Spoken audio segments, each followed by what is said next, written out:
Sarah Mitchell had everything the world told her she should want: a corner office on the 32nd floor, her name on magazine covers, and a net worth that placed her among the top 1% of earners in the country. But if you could have seen her on that rainy Tuesday evening, sitting alone in her pristine penthouse apartment with takeout containers scattered across her marble countertop, you would have witnessed the true cost of ambition. Before we dive into Sarah's heartbreaking journey from family woman to isolated success story, make sure to hit that subscribe button and ring the notification bell, because today's story will challenge everything you think you know about what it means to truly win in life. And trust me, you'll want to watch until the very end to discover the shocking choice Sarah made that changed everything. Sarah's story begins 20 years earlier in a modest suburban home where she lived with her husband Mark, a high school teacher with kind eyes and endless patience, and their two young children, Emma and Jake, who filled their small house with laughter and sticky fingerprints on every surface. Back then, Sarah worked part-time at a local marketing firm, content to balance her career aspirations with soccer games, family dinners, and bedtime stories that often ran longer than planned because the kids begged for just one more chapter. She had dreams, yes, but they felt manageable, realistic, woven seamlessly into the fabric of her family life, where Mark would handle homework duty while she prepared presentations, and where weekend family trips to the lake took precedence over networking events and industry conferences. Everything changed the day Sarah's boss offered her a promotion that would triple her salary, but require her to relocate to the company's New York headquarters, an opportunity that promised rapid advancement in exchange for what she initially thought would be temporary sacrifices. Mark supported her decision, believing in her talent and assuring her that they could make the long-distance arrangement work, that he and the kids would join her once the school year ended. But as months turned into years, Sarah found herself caught in a relentless cycle of meetings, client presentations, and business trips that left little room for the video calls home that gradually became shorter and less frequent. The promotions came quickly after that first move, each one demanding more of her time, more of her energy, more of her complete and undivided attention, until Sarah realized she had missed Emma's first high school dance, Jake's winning goal in the championship game, and countless ordinary moments that, in retrospect, were the most extraordinary parts of her life.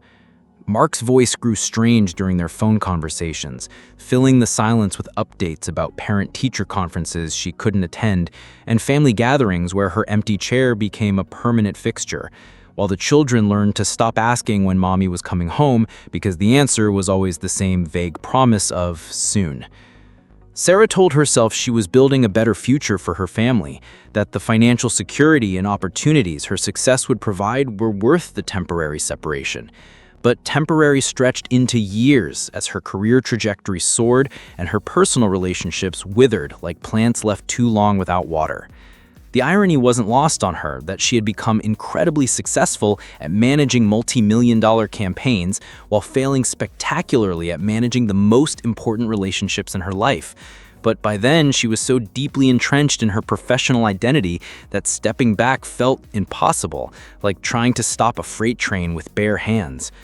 The divorce papers arrived on a Tuesday, delivered by a courier to her office while she was in the middle of a presentation to potential investors, and Sarah found herself signing them in the back of a taxi, her signature a final punctuation mark on 20 years of marriage that had slowly dissolved under the weight of her ambitions. Mark had met someone else, he explained, during their last phone call, a woman who could be present for school plays and family dinners, someone who understood that love required more than financial support and occasional weekend visits. And while Sarah wanted to be angry, she found herself feeling only a hollow understanding that she had lost the right to object to his happiness.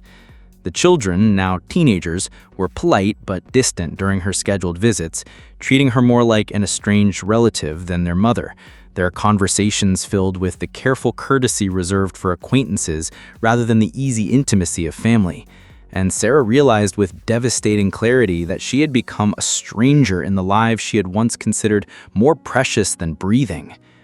Her success continued to grow, bringing recognition, awards, and opportunities that would have thrilled the woman she used to be. But each achievement felt hollow when celebrated alone in hotel rooms or empty apartments. The applause of strangers, a poor substitute for the proud smile of a spouse, or the excited chatter of children eager to hear about her day.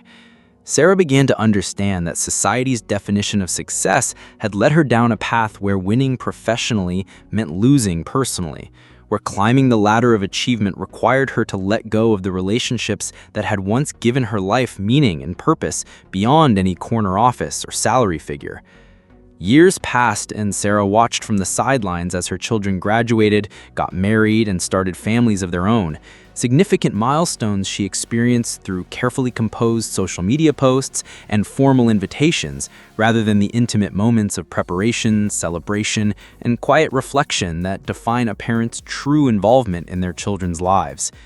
She had achieved everything she set out to accomplish in her career, becoming a respected leader in her industry and accumulating wealth beyond her childhood dreams. But success felt like a beautiful prison where she was simultaneously envied and isolated, admired and alone, wealthy in every measure except the ones that actually mattered. The realization hit her during Emma's wedding, where she sat in the third row rather than the front, watching her daughter dance with her stepmother in the traditional mother-daughter moment that should have been theirs. Understanding finally that some losses cannot be recovered, some bridges cannot be rebuilt, and some choices echo through generations in ways we never anticipate when we make them. Sarah's story serves as a haunting reminder that our culture's obsession with professional achievement often demands sacrifices we don't fully understand until it's too late, that the price of having it all might actually be losing everything that truly matters, and that success without meaningful relationships is perhaps the most devastating failure of all.